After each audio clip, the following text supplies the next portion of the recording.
So at the time of doing this video, we still do not know what the Liberation Day tariffs are going to be, what they are going to entail, and what else could be in, shall we say, Donald Trump's insane plan for this stuff as well. We literally do not know. We do not know at this time. And like I say, by the time this video goes out, we're going about 6 o'clock. So I'm doing this, just gone 10 o'clock.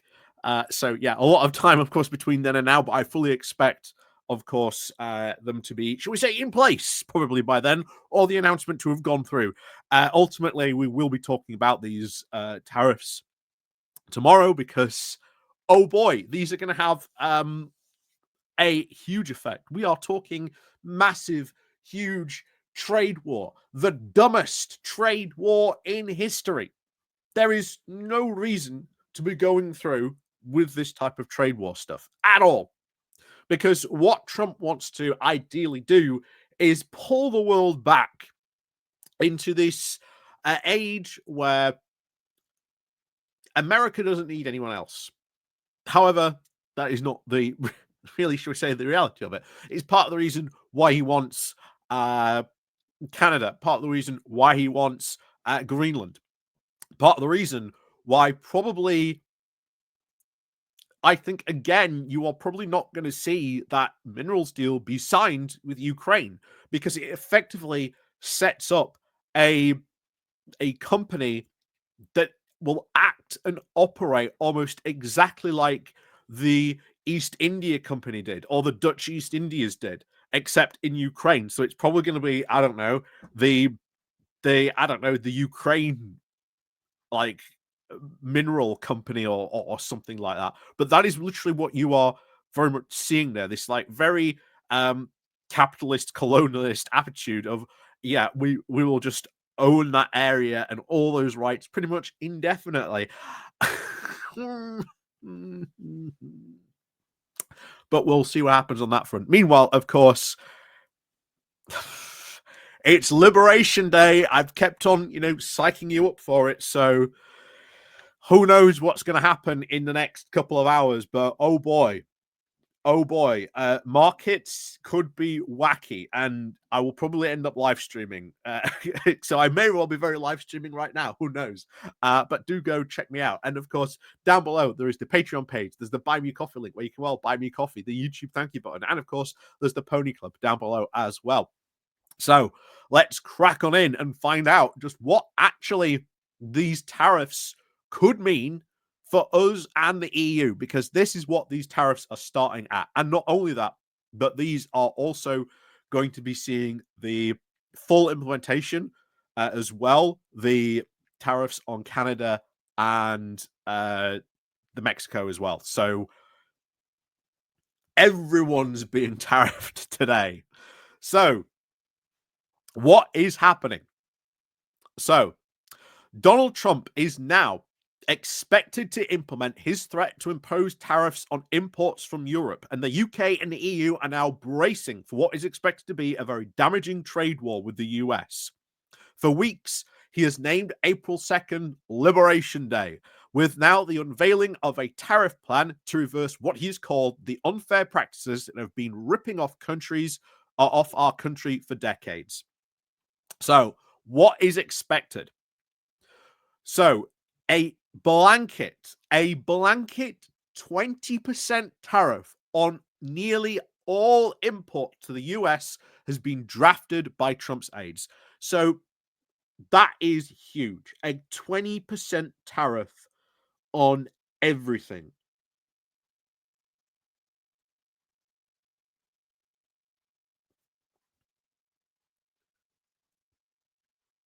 That is insane. A blanket 20% tariff. And I don't even think it might stop there. Those might even be higher on other things, because there might be other stuff that Trump just decides. He might say, well, tell you what, I'm going to put a free speech tariff on you as well. That's another 10%. Right? It could happen. However, EU and UK leaders are concerned about the possibility of sectoral tariffs, as well now as permanent levies that he also may impose to counter Europe's VAT rates, which he considers a de facto tax. This is the other thing that I'm worried about as well. So expect them to be a lot higher than 20%. Trump, who's also then challenged the then German Chancellor Angela Merkel for not ensuring that there was more Chevrolets in Munich, has now already announced tariffs on cars starting on April 3rd. So they are going to be, of course, going after the European car manufacturers as well. So this is the big one. A lot of people have been asking. We'll find out this. I don't think we will as well. We'll find out if Plan Bamboozle Trump is succeeding if we get some exemptions to these tariff rules. Because we're negotiating a trade agreement. We're just negotiating a trade agreement for the next 4 years. Anyway, so will the UK be spared? So, the relative current warmth between Trump showed to Keir Starmer in the Oval Office just last month is very unlikely to protect the UK. Tariffs are expected on all countries. However, the UK has been racing now to agree a deal, with the Business Secretary Jonathan Reynolds suggesting that if any country can secure a carve-out, Britain could. Starmer said that businesses did not want a tit-for-tat war. Again, it's true, businesses do not want this to happen. It is because they want certainty on this. Tariffs are just going to make it so much harder for businesses to operate internationally. Instead, now, of course, of a knee-jerk reaction, which said he would respond in a calm and collected manner. Again, a very British thing to do. He had hoped that a trade deal, or at least something that would elude a secession of the UK governments for over a decade, would actually mitigate the impact of tariffs. The UK was, of course, this time seeking to a much narrower economic prosperity deal rather than a more comprehensive free trade agreement. Yeah, look at that. An economic prosperity deal. See what I said about, you bamboozle, you delay. We're just trying to get an economic prosperity deal, Donald. That's what we're just trying to do. Rather than a more comprehensive free trade agreement, although this would be now far less expansive in scope, and the hope is that it should at least be quicker to agree. And like I say, economic prosperity deal. Yeah, if we, just don't put these tariffs on us, it'll be economic prosperity for us both, Donald, right? Right. Meanwhile, we can, discuss that free trade deal agreement, in about, 6 months' time. We'll have an hour conversation, then we'll meet again in another 6 months to 12 months, It does really seem to be the idea that they are trying to bamboozle Trump on this. It's just an economic prosperity deal, Donald. We'll see. We'll see how well those efforts go. Certainly later this week. That's for sure. So, does Donald Trump really hate Europe? European leaders were, of course, very alarmed by the attacks on Europe by Vice President J.D. Vance, but Trump has obviously been notably less visceral. Confining his interests now to defense and the trade imbalance, he has complained that the US was, quote, ripped off by every country in the world, and he was, quote, not happy with the EU as a place to do business. His exclusion of in all of the EU talks over Ukraine has even ruptured now at the higher level geopolitical transatlantic relationship. So, how will the EU react? Well, the EU has been gearing up for something like this to happen for a while. They've even got measures in place that they can potentially react. And I think we'll probably will see the EU react, maybe not instantly, but it is likely maybe later this week we'll probably see it. Because, like I say, no one knows what's going to happen. So it's very likely the EU will go, okay, well, they've put this on us. What are we going to do to put on them tax? So it might maybe take a day or two to the EU to respond properly. If they do respond instantly, like I say, they've already been having a unit specifically to sort of talk about this. So stuff may go in straight away on this. We don't know. So how will the EU react? Very strongly. The EU has already announced a very string of tariffs it plans to introduce on US imports that target steel, aluminium in kind, as well as textiles, leather goods, home appliances, house tools, plastics, and woods. Sources also say it is now considering nuclear options, including tariffs on revenues generated in the EU by big tech firms and social media. This is something Reeves is like wanting to get rid of. I don't think we should get rid of this. We should absolutely go after this. Like, this is where I really much disagree. Like, I don't know why she thinks getting rid of this would be a good idea. We should absolutely go after this because that can generate us a heck of a lot of money on this. We should be, taxing those, those social media companies, Rachel. Anyway, this could obviously be seen as very highly provocative. It would also put Trump's allies, such as Elon Musk and Jeffrey Bezos, in the crosshairs. It would also very much test the unity of the EU, with Ireland expected to argue against more punitive measures because of the dominance of the tech sector in Dublin. Yep, that's very true indeed. Dublin is pretty much the home to a lot of stuff. Google, obviously, where's their prime European HQ? It's in Dublin. So we will see how Ireland responds to this as well. Because if the EU wants to do this, then what happens to those companies? What happens to those, tech sectors in Dublin? Ireland might have to take a very big hit. But we'll see what happens. So the EU's preference is, of course, to negotiate. So it has at least decided to delay countermeasures to open space for talks. Markus Soviak, the European Commissioner for Trade and Economic Security, has already met with the US Commerce Secretary. And although Soviak reportedly came home last week empty-handed, he is operating in, quote, the Brexit playbook, hoping to build a personal relationship that will provide credit in the bank when they get down to talks. So we'll see what happens on that front as well. Like I say, I think you're going to see a lot of stuff moving very, very quickly on this. And like I say, we don't know what those tariffs are going to include. We don't know how the markets react. I suspect very negatively on this, but we'll see.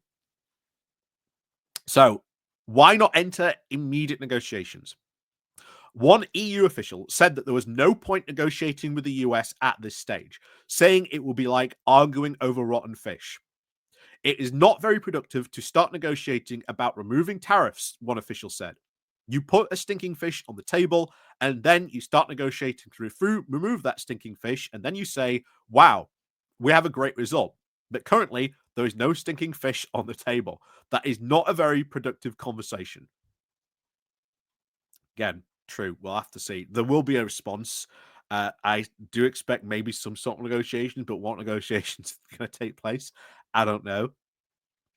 Trade experts also say that negotiations with the US would also involve agreeing to involving a strategy between all different 27 member states, which could be very tricky given the potential now for splits between countries. The EU states negotiate trade deals as a unified bloc. Again, that's very true indeed. So, what is Trump's game plan? And this is the big thing. This is why Trump is doing all these tariffs. So, Trump has been obsessed with tariffs since the 1980s, when he railed against the Japanese buying up real estate in the US, an open economy, but with the US investors unable to reciprocate in Tokyo. His goal now is to reindustrialize the US and repatriate jobs and taxes he thinks US companies should be paying at home rather than abroad. While currently at least a 21% corporate tax rate, the US for a long time operated at a 35% corporate tax rate, pushing some of its biggest companies now to push for lower taxes. To revive, of course, local industry, Trump now wants to shorten supply chains and make sure more components are manufactured locally. So, will these tariffs have that effect? Absolutely not. Absolutely not. But Trump thinks doing this in this way is going to have an effect. What you could see is countries start to cut the US out of supply chains. Why go to the US when you could go to Canada, or you could go to Europe, or you could go to somewhere else? The US does not make everything. There are alternatives, and you can turn to those alternatives. It will take time to do, obviously. That type of realignment takes time, but once it's done, that will hurt the US even more. You cannot just put up all these tariffs and expect it to go all this way, because that's not happened ever before. It is not likely to happen. So, what does the data on trade show? So, the US is the largest importer of goods in the world, buying 3 trillion tons worth of products just in 2023. The largest trade deficit is with China, from where it imports over 279 billion more than it exports, followed by the EU with 208. The EU-US trade is worth at least 1.6 trillion euros, but only 3 countries, Ireland, Germany, and Italy, enjoy a surplus in goods trade. Germany's trade goods in surplus was about 57 billion in 57 billion euros in 2023, and according to the US data, in 2023, Germany sold 144 billion euros worth of goods to the US, of which 22 billion was cars. By contrast, the US sold 87 billion worth of goods to Germany, including 8.25 billion worth of cars. Ireland then has the second largest trade imbalance surplus, with at least 50 billion euros, largely consisting of the export of pharmaceuticals to the US by large US multinationals. This has been consistently signaled out by Trump, and it is seen as highly exposed. And that would be hugely damaging to Ireland. Remember what Trump's idea is, that these tariffs are going to pull manufacturing back to the US. What then happens if those US companies pull those factories from Ireland? You could see a lot of job losses in Ireland. A lot of job losses in Ireland. And you notice Ireland has come up a couple of times in this already. If there is one country that is going to be really hurt by this, I think it's going to be Ireland. It really does seem that Ireland is going to take a kicking. And I'm sorry, Ireland, but that just seems to be really the case at the moment. You know, it might be very, very bad for Ireland. It might, if a lot of these experts are right, and this starts like a massive trade war, things could get very bad in Ireland. I think very bad. Because a lot of this stuff seems to be going after Ireland. Trump, so, hey, it's not maybe Europe he hates, it's just Ireland, apparently. But yeah, it's not looking good for Ireland, I tell you that now. Italy also has a trade surplus of 41 billion, selling about 65 billion worth of goods to the US, packaged, of course, with medicines and cars, about 5 billion euros and 4.66 billion, all exports respectively. The UK at least has a more balanced relationship with the US.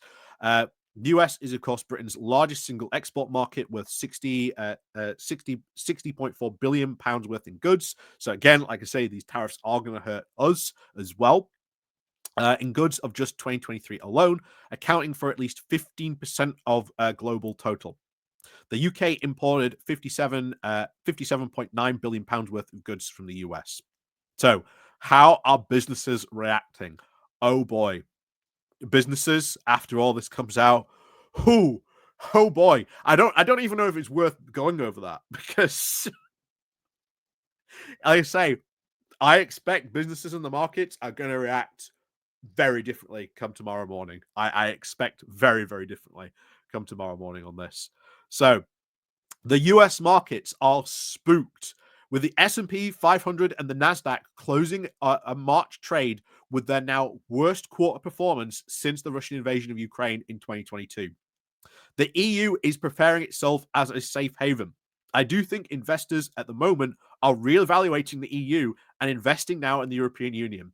I think there is a growing appreciation of the value of predictability and order on the global stage, said Pasha Donald, Ireland's finance minister. So far, the year, the Pan-European Stock 600 index has gained at least 6.4%, while the US S&P 500 index has lost 5%, its worst quarter since 2022. So, hey, maybe things might not be that bad. You know, maybe you might lose a lot of American companies in Ireland, but there might be new ones set up instead. So maybe things might not be all bad. But hey, in an absolutely dumb trade war like this, who knows what's going to happen? Who knows what's going to happen? I mean, I think we are going to get hit as well. I think you're definitely going to see us start to talking Europe a lot more on this, especially of the fact that there is a Brexit bill going through Parliament, which no one is talking about because it aligns us with like EU rules and regulations. Kind of surprising that no one is talking about it a lot, but I have talked about it in the past. The metallurgy and metals bill that is currently going through Parliament, kind of a big deal, to be honest, when it comes to Brexit, because it explicitly says, hey, companies, if you want to follow EU rules and regulations, we government will follow them if you tell us to. So interesting on that subject, isn't it? So, as always, thank you very much for watching. Do let me know. Like I say, I'm doing this very, very early in the morning. These tariffs have not kicked in yet. We have not seen any announcements yet. So it's all to play for. What's going to happen? Who knows? But this trade war is about to get very dumb indeed. So as always, thank you very much for watching. And of course, as always, we'll see you all next time.